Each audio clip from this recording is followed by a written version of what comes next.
Donc la création d'articles va se faire en deux parties. La première partie, ici, je vais d'abord commencer par créer mon article. Donc je vais sur ma liste d'articles. Ici, j'ai mes articles qui existent déjà. Donc je vais créer, par exemple, un article pour design graphique.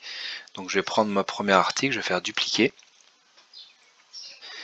Ce qui va avoir pour conséquence de me créer un article exemple brouillon, ici. C'est celui-là que je vais modifier. Donc je vais le modifier en cliquant sur modification rapide. Ici, par exemple, c'est graphique. Je passe en publier et ici je vais sélectionner la catégorie. Donc là c'est un exemple de design graphique, je vais le mettre dans design graphique et je vais l'enlever d'illustration. Tout simplement. C'est juste pour que ça soit plus simple à retrouver après quand on va lister nos articles. On clique sur mettre à jour. Donc là notre article existe. Maintenant on va pouvoir le modifier. Donc pour le modifier on va cliquer ici sur voir. Ce qui va nous ouvrir notre article. Et après on va cliquer sur activer le Visual Builder. Donc là, il va aller ouvrir notre article en mode édition et on va pouvoir le modifier. Donc par exemple, je peux modifier le titre ici. Donc, on voit avec le module. Tac, je vais l'appeler titre design graphique. Je valide en cliquant sur le bouton vert.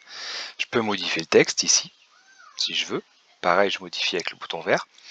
Et ici, en fait, on a une galerie. On a une galerie. Donc du coup, la galerie, je vais pouvoir la modifier. On voit ici, on avait les 4 images. Donc là, je vais toutes les supprimer.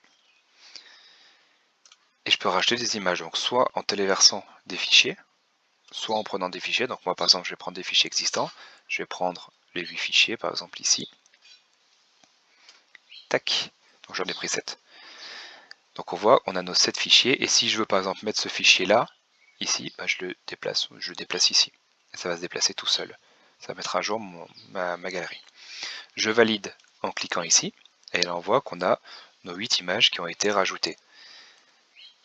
Je clique ici sur sauvegarder. J'attends un petit peu que ça mouline.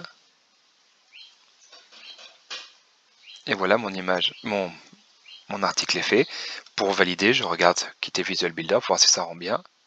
Et donc là, on voit bien qu'on a titre design graphique avec mes images en dessous qui vont s'afficher. Et pareil, on a le zoom qui fonctionne bien. Donc ça, c'est tout bon.